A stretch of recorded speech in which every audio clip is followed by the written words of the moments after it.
Young and the Restless spoilers next week, full December 22nd to January 2nd. Nikki Newman had reached a kind of exhaustion that no amount of loyalty could mask anymore.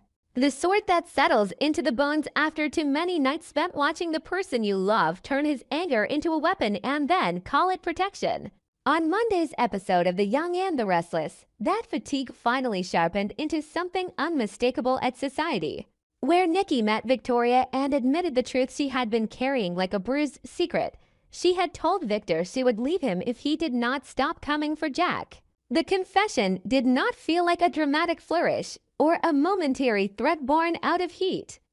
It sounded like a last boundary placed carefully at the edge of a cliff. The final line a marriage crosses before it either changes or collapses. Nikki had confronted Victor before in their long history, and Victoria had witnessed her mother stand toe-to-toe with him more than once. But this was different. This time Nikki wasn't bargaining. She wasn't trying to manage Victor's rage with patience or soften his edges with love. She was warning him that she was running out of herself to give. Victoria's shock was immediate, not because she didn't understand why Nikki would feel pushed to this point, but because she understood what it meant to say those words to Victor Newman and mean them. Victor did not respond to ultimatums with humility. He responded with pride, with challenge, with the cold certainty that power should never have to beg for affection. Nikki explained that everything spiraled from the night Jack saved her life at the hotel, the night that should have ended in gratitude and relief but instead became a permanent scar in Victor's mind. Victor had never forgiven Jack, not for being there, not for intervening, not for touching the narrative Victor wanted to control. In Victor's world, even rescue can be reframed as trespass, and Nikki had spent too long trying to live inside that warped logic. What had once been a marriage built on fierce devotion had been eroded by Victor's refusal to separate love from possession, and by his insistence that everyone else must pay for whatever hurt his pride could not possess. Nikki's breaking point didn't come from one argument or one new insult. It came from the slow accumulation of watching Victor punish the people she cared about while demanding she call it loyalty. The cruelest part of it all, the part that made Victoria's blood run cold as Nikki spoke, was Victor's reaction when Nikki threatened to go. Instead of fear, instead of even a flicker of doubt, Victor told her to leave if that was what she wanted. He dismissed her words as a bluff, a manipulation, a performance meant to control him. And in doing so, he revealed exactly how far he had drifted from the emotional truth of his own marriage. Victor called it a trick because acknowledging Nikki's pain as real would have required him to confront his own responsibility. And responsibility is the one thing Victor always tries to outrun by tightening his grip on everything else. Nikki sat at society with the taste of that dismissal still in her mouth, realizing that the man who claimed to love her most had just treated her heartbreak like a strategy. In that single response, Victor didn't merely reject the ultimatum. He rejected the reality that Nikki had the right to be hurt, the right to demand peace, the right to ask him to stop destroying the people she loved. And suddenly the marriage wasn't just strained.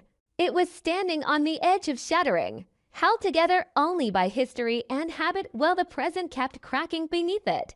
Nikki made it clear to Victoria that she would not take back what she had said. She couldn't. Not anymore.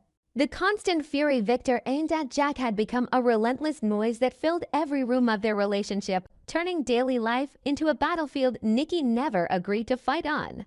She was tired of being expected to absorb Victor's anger, tired of watching him rationalize cruelty as strategy, tired of carrying the moral burden of his vendettas. Victoria, ever aware of how stubborn her father could be, tried to inject realism into the moment.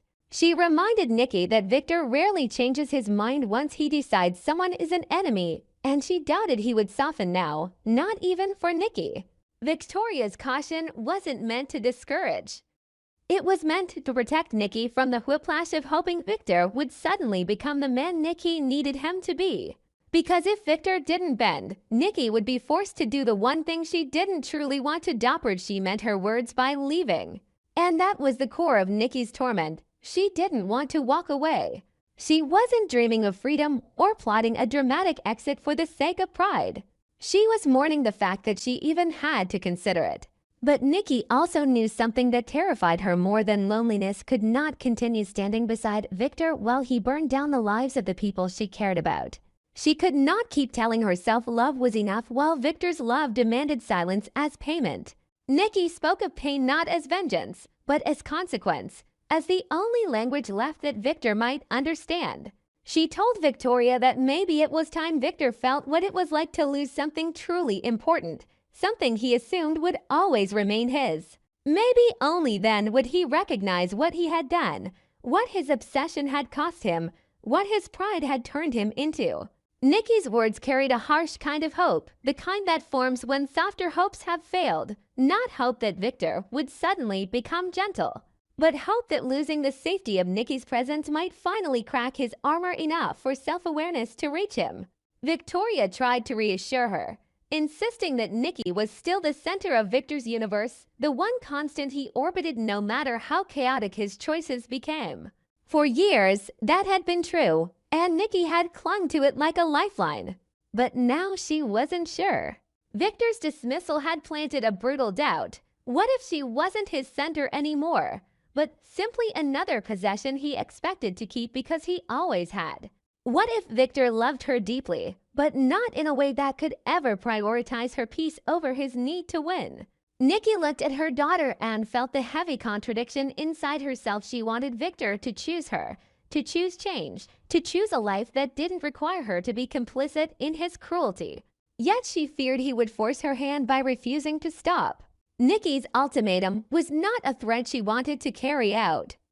It was a door she prayed Victor would not push her through. She hoped he would finally see that her love had limits, not because her love was weak, but because her love was human. She hoped he would understand that a marriage cannot survive if it is built on endless war against the people she still cares about.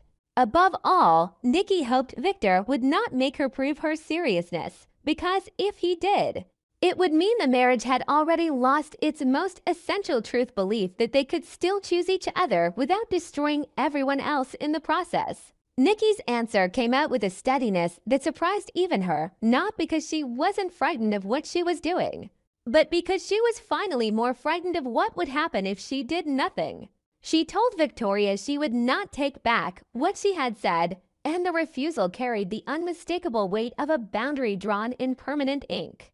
This was not the kind of ultimatum Nikki used in the past as a pressure valve to defuse Victor's rage. It was a line that had formed slowly over time, built from countless moments when Victor's obsession with winning had eclipsed his ability to care about the people standing closest to him. Nikki said Victor was determined to destroy Jabot, and the words did not sound like speculation. They sounded like a verdict based on years of watching him turn grudges into crusades. She admitted something that made her voice tighten with guilt. Jack had risked his life to save her at the hotel, and it had worked. It should have been a moment that brought clarity and gratitude, a moment that reminded everyone what mattered most. Instead, Victor had treated it like a personal injury, an unforgivable intrusion, a humiliation he could never metabolize. Nikki's regret wasn't only about the recent war. It was about the fact that she hadn't been firm earlier, hadn't forced Victor to stop before his vendetta became large enough to swallow everything around it. She believed her hesitation might now cost the Abbott family everything. And that thought felt like a stain she couldn't wash away because it meant her silence had become part of the machinery that kept Victor's cruelty moving. Victoria, trying to steady her mother, reminded Nikki of the one truth that had once seemed uncheckable. Nikki was the center of Victor's universe, the gravitational force that had always pulled him back when the world threatened to slip from his control. Victoria wasn't romanticizing Victor. She was naming the practical reality that Victor's love for Nikki had been the one weakness he never fully mastered. Yet Nikki's response revealed how much the ground under her had shifted. She said maybe it was time Victor felt the pain of losing something truly important, not because Nikki wanted to hurt him, but because she no longer believed he could understand consequences any other way. Maybe, Nikki suggested, only the shock of absence would pierce his armor and force him to recognize what he had done, how far he had gone, how many lives he had scorched. how much damage he had normalized in the name of power. In Nikki's mind, this wasn't cruelty. It was the last available language of truth. She still loved Victor, but love without limits had turned into permission, and Nikki could not live inside that anymore. When Victoria left to meet Claire, the space around Nikki felt both emptier and more honest, as if the room had exhaled after holding too much tension for too long. Nikki remained at Society, bracing herself for the next part of the day, knowing the hardest conversations always came when the adrenaline of decision started to fade. Then Jack arrived, and his presence shifted the emotional temperature instantly. There was history between them that neither of them could pretend was simple, and there was also a fresh wind in the air, the knowledge that Victor's war against Jack wasn't just strategic. It was personal, fueled by the hotel night that had been dragged into public light and turned into a weapon. Nikki didn't ease into the topic. She told Jack she had set a boundary with Victor, and she said it plainly, as if speaking it out loud was the only way to keep herself from retreating into fear. She told Jack she had warned Victor that if he didn't hand over the program, if he didn't give her what she demanded as proof, that her voice Matarach would leave him. The implication beneath her words was unmistakable. Nikki wasn't asking for a symbolic gesture. She was demanding a real surrender, something Victor would feel as a loss of control. Jack's surprise was immediate, and it carried more than gratitude. He asked if Nikki would really go that far to protect him, and the question exposed how twisted the situation had become. Because in a healthier world, Nikki wouldn't have to threaten the foundation of her marriage to stop her husband from attacking someone she cared about. But in Victor Newman's world, escalation was the default, and peace required a price. Jack admitted he was moved, deeply so, yet he couldn't pretend that Victor would suddenly relent just because Nikki demanded it. Jack understood Victor too well. Victor didn't respond to pressure by softening. He responded by hardening, by viewing every boundary as an act of defiance that needed to be crushed. Jack warned Nikki that even this might not be enough, and it wasn't pessimism, it was realism shaped by years of surviving Victor's capacity for retaliation. Nikki's reply was firm, almost chilling in its clarity. She said she had made it absolutely clear to Victor that she was serious. This wasn't an emotional bluff, not a dramatic plea she would later regret. She told Jack that Victor's constant attacks had to stop, and this time it had to be final.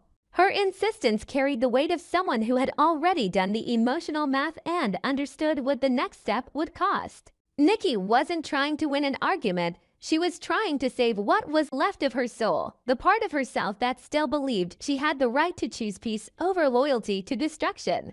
She was also trying, in her own complicated way, to save Victor from himself, because she knew that if he forced her to follow through, it would not only break their marriage, it would confirm that Victor Newman could not love without controlling, could not protect without punishing, could not exist in intimacy without turning it into territory. Later, in the privacy of his own space, Victor poured himself a drink with the slow deliberation of a man clinging to routine as a substitute for stability.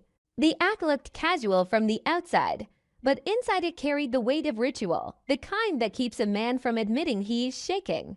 Alone with the silence, Victor's mind returned to the night at the hotel, the memory that had been read aloud and weaponized, the image of Jack and Nikki that had become both humiliation and obsession. He replayed it not as a single event, but as a wound that kept reopening, each recollection fueling the belief that Jack had taken something from him, even if Nikki insisted it was never that simple. To Victor, it wasn't merely betrayal, it was violation, proof that the world could still slip beyond his control. Then Nikki's ultimatum surfaced again in his mind, sharp and unwelcome. Her threat to leave didn't just challenge his authority. It challenged the one belief Victor had always relied on, the idea that Nikki's loyalty was permanent, that she would rage and fight and return because that was the pattern they had survived for years. But this time the threat felt different, not because Nikki had found new anger, but because she had found something Victor couldn't easily manipulate: exhaustion. Exhaustion made Nikki dangerous because it meant she was no longer negotiating for affection, no longer trying to be understood, no longer willing to accept partial change. Exhaustion meant she might actually walk out. Victor stared at his glass, and the question that haunted him was not whether Nikki loved him, it never doubted that, but whether her love would finally stop being enough to keep her beside him. Would her ultimatum alter anything in him, or would he dismiss it the way he dismissed so many warnings? Telling himself it was a trick because admitting it was real would require him to confront his own responsibility. And if Nikki did leave, would that pain be enough to make him stop the war with Jack? Or would it only deepen his resentment and push him further into the obsession of proving he could not be threatened, not even by the woman he loved most? The night ended with Victor's pride and fear locked in the same familiar struggle. And the cliff edge of Genoa City's next chapter became unmistakable. Victor Newman now had to decide whether winning against Jack mattered more than keeping Nikki. And for the first time, he could not be sure that Nikki would wait for his answer. Claire arrived at the ranch before Nikki ever had the chance to detonate the truth she was carrying. And in that timing there was a quiet irony Genoa City would have recognized immediately. The younger generation stepping into the line of fire just as the older generation's secrets were about to explode. The ranch, with all its polished warmth and familiar symbols of Newman's stability, could feel like a sanctuary to outsiders, but Claire sensed the tension baked into the walls. The kind that doesn't come from a single argument, but from years of unfinished wars. She did not come to play the obedient granddaughter, nor did she come to be comforted. She came with a purpose sharp enough to cut through Victor's usual intimidation, determined to confront him directly about the feud he refused to release. Claire wanted an answer she could respect, not another vague justification wrapped in the language of legacy and protection. In her mind, the question was brutally simple. Why did Victor hate Jack so intensely when Jack had consistently treated her with respect, dignity, and a kind of decency that Victor's stories never fully explained? Victor's response was immediate, and it came out like pressure finally released. He didn't just criticize Jack, he unloaded years of grievance as though he had been waiting for someone to challenge him with the right combination of closeness and defiance. He painted Jack as a man who had repeatedly tried to seize Newman Enterprises, a rival who had targeted Victor's empire under the mask of principle. He framed Jack not only as competitive, but as predatory, the kind of enemy Victor believed deserved no mercy. Then he escalated from business into something darker and more personal, insisting Jack had abandoned him to Dietweiss words that carried the emotional tone of trauma, not strategy. As if Victor was reliving moments he had never fully processed. And finally, he landed on the wound that always bled the most. Jack had married the woman Victor loved. In Victor's telling, it wasn't only betrayal. It was theft, a violation of something Victor felt entitled to keep. The way he spoke made it clear that his hatred wasn't simply about past actions, it was about identity, pride, and the belief that Jack Abbott represented a life Victor never trusted because it was built with ease, charm, and inherited privilege. But Claire did not accept the story just because Victor delivered it with force. She listened, but she did not surrender her judgment, and that was where Victor's frustration began to crack into something sharper. Claire challenged him not by defending every Abbott decision, but by refusing to let Victor's anger become a license to destroy. She told him she didn't believe his version of Jack as purely malicious because her own experience contradicted it. She had seen Jack's restraint, his respect, and his willingness to treat her as a person rather than a pawn. Claire's refusal wasn't naive, it was principled. She drew a line that sounded startlingly familiar, something she might have absorbed from Nikki without even realizing. Iden insisted she would not stand by while Victor ruined the life of a good man. Regardless of family history, regardless of past rivalries, regardless of how loudly Victor claimed righteousness, Claire's moral certainty didn't come from innocence. It came from the growing exhaustion she felt watching the adults around her justify cruelty as tradition. Victor, sensing he was losing the argument on emotional ground, reached for the tool he always relied on when persuasion failed: warning. He told Claire something terrible was coming for the Abbott family. A statement delivered with that distinctive Victor Newman blend of certainty and menace. as though the future was already written and he was merely informing her of what she couldn't stop. He insisted he didn't want her caught in the blast radius, and on the surface, it sounded protective. Yet beneath that protection lay the unmistakable undertone of control. Victor wasn't simply trying to shield Claire. He was trying to steer her, to keep her loyalty aligned, to prevent her from developing independent attachments to the people he considered enemies. Claire heard the warning, felt its gravity, but she did not retreat. If anything, it clarified the stakes and hardened her resolve. She had inherited Nikki's strength in a way Victor didn't fully appreciate. The ability to love fiercely without surrendering her conscience. The ability to look at a powerful man and tell him he was wrong without flinching. Claire's defiance did not announce war, but it refused to endorse one, and that refusal, in Victor's world, was its own form of rebellion.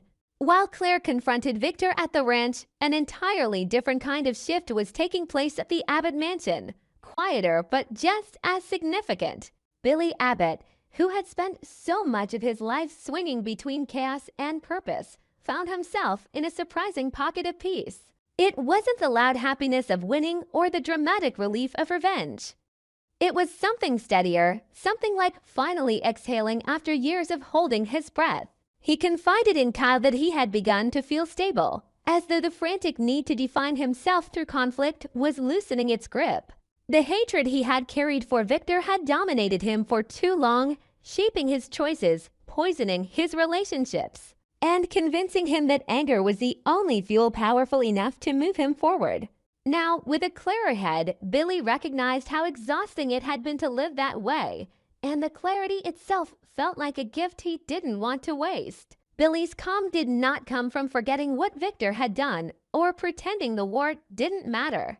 It came from recognizing that carrying Victor inside his mind every day had been its own kind of imprisonment. He remembered something his father, John, had taught him, words that sounded almost too simple until life proved how true they were. You can't control how other people act, speak, or operate. The only person who can stop you from becoming the best version of yourself is you.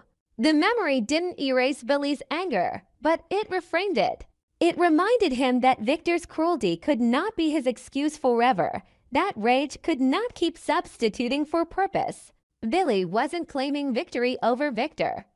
He was claiming a kind of freedom from being defined by him. And that was why it felt like peace, because it was not dependent on Victor changing, losing, or apologizing. It was dependent on Billy refusing to let Victor's darkness continue to shape Billy's life. Kyle, listening to Billy, could feel the contrast between their emotional realities like a quiet sting. Kyle was still tangled in the aftermath of his relationship with Claire, still wrestling with regret and uncertainty, while Billy spoke with the clarity of someone who had stepped out of a long, familiar cycle. Yet Billy's words also offered something Kyle desperately needed, the idea that healing didn't have to wait for the perfect outcome, that stability could be chosen even while the world remained messy.